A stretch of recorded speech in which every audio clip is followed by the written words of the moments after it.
Hello students, this is our second part uh, of the lecture about the topic of tragedy. We have discussed in the last lecture the first element of tragedy that we called that plot. The rest of the elements of the tragedy are going to discuss over here in this lecture. What are they? Number one is the character. The character is the second place in the tragedy. It means कि character जो है वो second element है tragedy का अपने importance के accordingly. तो then it will support the plot. तो करेक्टर क्या करता है? ये प्लॉट को सपोर्ट करता है. ठीक है, प्लॉट जो है हमने ये देखा था कि plot goes further, plot progress और प्लॉट गोज और moves on in the progressive way. ठीक है, तो करेक्टर क्या करेगा? करेक्टर उसको सपोर्ट करेगा उसकी प्रोग्रेशन के अंदर प्लॉट को. ठीक है, protagonist should be renowned and prosperous. तो प्रोटैगोनिस्ट जो है, जो हीरो है, उसको कैसा होना चाहिए? रिनाउंड होना चाहिए और प्रॉस्पेरस होना चाहिए. रिनाउंड मीन एक तो माना होना चाहिए, जाना माना होना चाहिए. ठीक है, यानी कि जाना माना होना चाहिए का मतलब क्या है कि एक बड़ी फैमिली से हो. ठीक है, फेमस फिगर हो अपनी सोसाइटी का और रियल फिगर हो. प्रॉस्पेरस क्या है? उसकी जो है वो मोरालिटी जो है ना वो बड़ी हाई पीक पे होनी चाहिए प्रोटैगोनिस्ट की. So his change of fortune can be from good to bad. ठीक है, इसलिए उसकी जो किस्मत है ना, जब प्रॉस्पेरस, इसी प्रॉस्पेरस किसको कहते हैं? Good luck king. ठीक है, गुड लक पर्सन, इसकी लक बड़ी अच्छी हो, तो उसके अंदर जो चेंज आएगा ना प्रोटैगोनिस्ट में, along with the progression of the plot of the tragedy, वो उसके अंदर गुड टू बैड की तरफ चेंज आ सकता है. उसकी फॉर्च्यून, उसकी किस्मत जो है वो गुड से बैड की तरफ जो है वो शिफ्ट हो सकती है. Then this change should come about as a result. ठीक है, ये नतीजे के तौर पर होगा. ये चेंज जो है ये रिजल्ट के तौर पर होना चाहिए. जो उसकी गुड से बैड की तरफ उसकी जो मूवमेंट है ना करेक्टर की, वो उसकी किस्मत में, उसकी लक की, उसकी फॉर्च्यून की जो मूवमेंट है गुड से बैड की तरफ, वो एक रिजल्ट के तौर पर होनी चाहिए, नॉट अ वाइस. ठीक है, यानी कि वो एक बुरे मतलब है कि, या जिसको हम कहते हैं कि वो गुनाह का नतीजा या उसकी गलतियों का या उसकी बुराइयों का नतीजे के तौर पर नहीं होना चाहिए.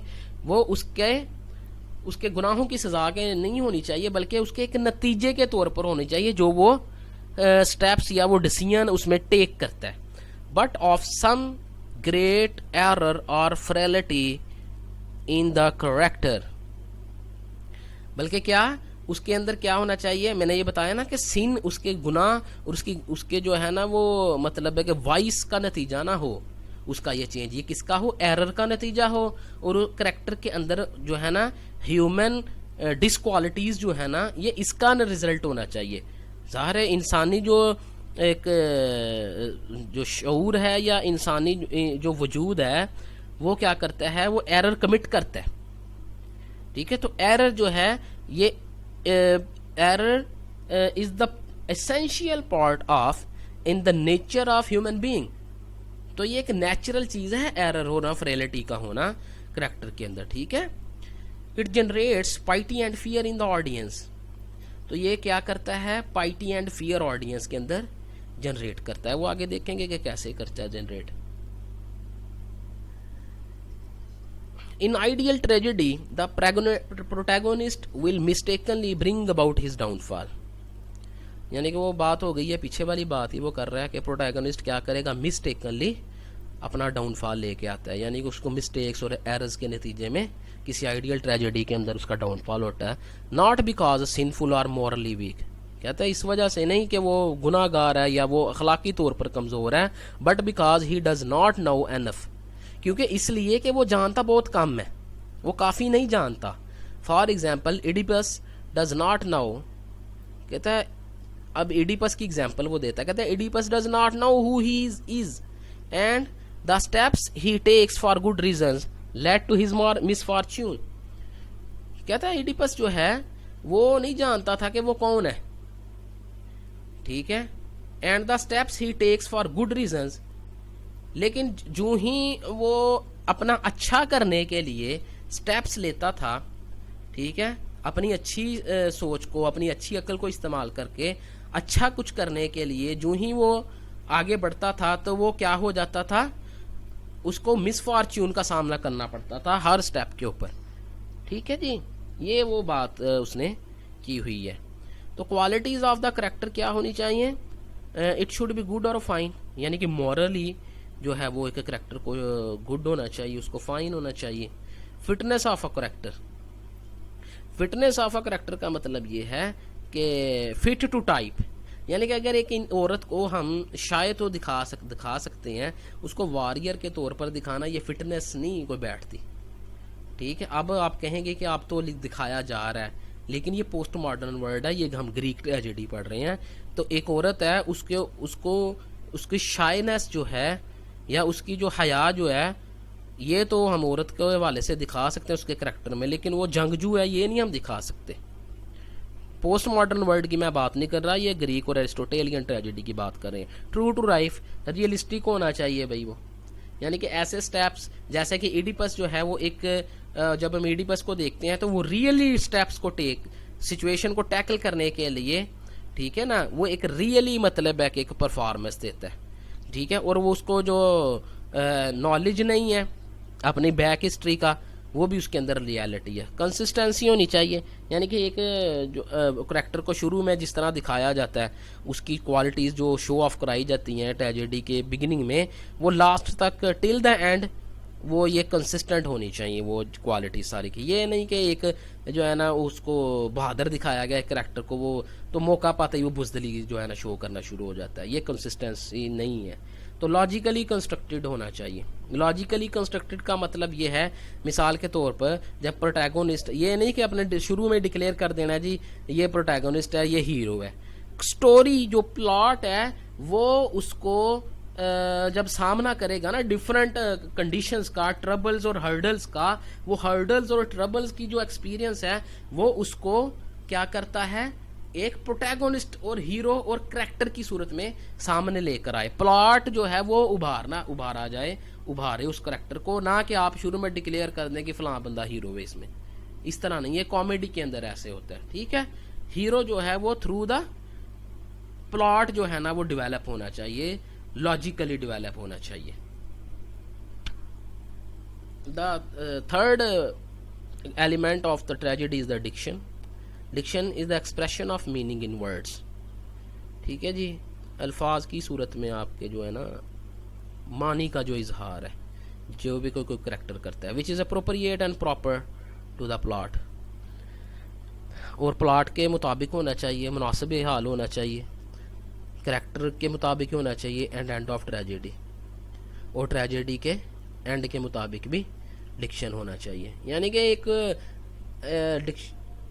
एक जो है वो करैक्टर है, वो अगर एग्रेशन है उसके अंदर, तो आप उसको पोलाइट वे ऑफ टॉकिंग से या पोलाइट वे ऑफ डिक्शन से उसको आप एक्सप्रेस ना करवाएं, उसके पास है वो वर्ड्स ना निकलवाएं जिसके अंदर पोलाइटनेस हो, उसके अंदर एग्रेशन से वो अपने मीनिंग को कन्वे करना चाहिए, उसको वो प्रॉपर होना चाहिए प्लॉट और करैक्टर के अकॉर्डिंगली।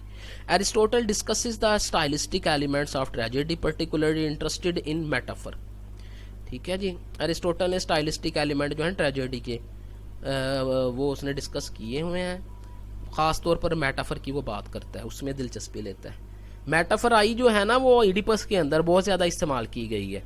वो जब ट्रेसा की बात करता है ना, उसे ट्रेसा के मुतालिक पूछा जाता है, या वो जो रिडल है सिफिंक्स की उसके मुतालिक वो बात करता है, वो उसको कहता है कि क्या तुम्हारी आंखें नहीं हैं, हालांकि ख़ुद वो ब्लाइंड है, लेकिन वो कहता है वो उसकी जो है ना वो रिडल को जो है ना वो आइडेंटिफाई कर लेता है, उसको वो आंसर करता है। ठीक है। तो वो कहता है कि मेरे पास तो आंखें भी नहीं है लेकिन मैं सब कुछ देख सकता हूँ। तो ये जो आई का जो मेटाफर है ना, ये इडिपस के अंदर फिर आगे थ्रू आउट द प्लॉट जो है ना, ये बहुत ज़्यादा यूज़ किया गया। तो melody is the another element of a tragedy. Melody is the musical element of the chorus. Chorus जो है वो एक करेक्टर है जो डिफरेंट पॉइंट्स के ऊपर प्लॉट के अंदर एंटर होता है और वो म्यूजिकल वे के अंदर अपना मैसेज कन्वे करता है। He should be participated like an actor. तो ये एक्टर की तरह ही इसको जो है ना पार्टिसिपेट करना चाहिए किसी भी ट्रेजेडी के अंदर, इस कोरस को। तो choral odes should not be mere interludes but contribute to the unity of plot. हाँ जी, इंटरल्यूड नहीं होना चाहिए। इंटरल्यूड का मतलब ये है कि जैसे कि मिसाल के तौर पे हमारे यहाँ ये बॉलीवुड की जो मूवी हैं उसका पता ही नहीं चलता वो गाना कब लगा देते हैं, ठीक है। तो ये इंटरल्यूड है, ठीक है। ये इंटरल्यूड नहीं होता, कॉमेडी के अंदर इंटरल्यूड चलता है। ट्रेजेडी के अंदर जो है ना कॉन्ट्रीब्यूशन होती है कोरल की, कोरल ओड्स की, ठीक है। वो एक पॉइंट पे आके वो अपना म्यूजिकली प्रेजेंट करता है चीज़ों को। For example in Oedipus, Oedipus के अंदर chorus represent the voice of average citizen. Chorus जो है वो एक आम शहरी की उसने जो है ना आवाज़ का इजहार करता है through announcing the arrival of characters, ठीक है। करेक्टर के जो नए करेक्टर आ रहे होते हैं ट्रेजेडी के अंदर, उनकी अनाउंसिंग के ज़रिए, क्वेश्चंस के आंसरिंग के ज़रिए, और हेल्प करता है किसको, प्लॉट को प्रोग्रेस के ज़रिए, ठीक है जी। तो ये मामलात है। तो spectacle is the second last element of tragedy. Spectacular effects depends more on the stage machinist than on the poet. जी, ये स्पेक्टिकुलर जो इफेक्ट हैं, अरिस्टोटल कहता है कि स्पेक्टिकुलर इफेक्ट जो है ना वो पोएट के ऊपर डिपेंड नहीं करते, वो मोस्टली डिपेंड करते हैं कि आपने स्टेज, आप, ठीक है, स्टेज जो है ना आपने किस तरह से जो है ना वो बिल्ड किया हुआ है, उसको आपने कैसे बनाया हुआ है। तो Aristotle argues that superior poet rely on the inner structure of the play। Aristotle argue करता है कि जो बड़े पोएट हैं, जो बड़े शायर हैं, वो प्ले के इनर स्ट्रक्चर के ऊपर जो है ना वो ज़्यादा रिलाई करते हैं, उस पर ज़्यादा इत्माद करते हैं, rather than spectacle to arouse pity and fear, ठीक है। ना कि स्पेक्टिकल के ऊपर ध्यान देते हैं कि उनके अंदर पाइटी और फियर को जो है ना वो पैदा किया जाए। उनके जो है ना इंटरनल स्ट्रक्चर के ऊपर जो है ना प्ले के वो फोकस होता है, उनका स्पेक्टिकल के ऊपर फोकस नहीं होता कि वो उनके दरमियान फियर और क्या पैदा करें, पाइटी पैदा करें। Those who rely on the spectacled, कहता है वो पोएट जो रिलाई करते हैं स्पेक्टिकल के ऊपर, वो क्रिएट करते हैं sense not of terrible but only of the monstrous. कहता है वो एक ना खौफ जो पैदा करते हैं ना वो टेरिबल नहीं होता, वो मोन्स्ट्रस होता है, ठीक है। फियर का मतलब ये होता है वो खौफजदगी की नहीं पैदा करता, बल्कि वो फियर जो है वो मोन्स्ट्रस किस्म की जो फीलिंग है वो पैदा करता है। तो ये आप लोगों की एक असाइनमेंट है छोटी सी कि टेरिबल और मोन्स्ट्रस जो है ना फीलिंग में, इसमें थोड़ा सा डिफरेंस आपने मुझे बताना है, ठीक है। The last one is the thought. Thought, a way of saying what is appropriate to a given circumstance or situation. Thought is a way of saying what is appropriate to a given circumstance or situation. कि जो भी एक situation और circumstance है तो उसके अंदर एक अप्रोप्रिएट वे में बोलना कैसा है किसी करेक्टर ने, ठीक है जी। ये एक्चुअली जो है वो थॉट जो है इसके अंदर इस चीज़ का ख्याल रखा जाता है। सर्कमस्टेंस और सिचुएशन को के अकॉर्डिंगली अप्रोप्रिएट सेइंग्स जो है ना वो किए जाते हैं, अप्रोप्रिएट डायलॉग जो है वो क्रिएट किए जाते हैं। तो proper relationship between thought and situation, proper relationship होना चाहिए थॉट और सिचुएशन के दरमियान। For example, a grave situation always expect a grave thought and vice versa. तो अगर एक मिसाल के तौर पर एक कब्र का सीन है, वहाँ पे उसकी ही थॉट चलनी चाहिए करैक्टर के माइंड के अंदर। ये नहीं है कि वहाँ पे जनाब वो एक करैक्टर जो है वो उसके माइंड के अंदर जो है ना वो चल रहा है जी खुशी और गप्पी वाला जो है ना वो थॉट्स आ रहे हैं उसको, लेकिन वो बोल जो है वो, क्योंकि थॉट जो है इसने आपके एक्सप्रेशन बनाने होते हैं। जब तक आप थॉट को क्लियर नहीं कर पाएंगे तो सेइंग को जो है ना वो आप क्लियर नहीं कर सकते किसी भी करैक्टर की। इसलिए किसी भी करैक्टर की थॉट उसकी सेइंग के साथ बहुत ज़्यादा एसोसिएटेड है, ठीक है जी। और इसलिए सिचुएशन का जो ताल्लुक है, सर्कमस्टेंस का जो ताल्लुक है वो थॉट के साथ होना चाहिए, क्योंकि जो ही सिचुएशन और सर्कमस्टेंस डोमिनेट करती है ना थॉट को, उससे एक्सप्रेशन भी बन जाता है, उसके सेइंग जो है ना आपका वे ऑफ सेइंग उसको भी वो डोमिनेट कर लेता है। तो this is all of from my side. If you have any question then contact to me on my WhatsApp number. Thank you.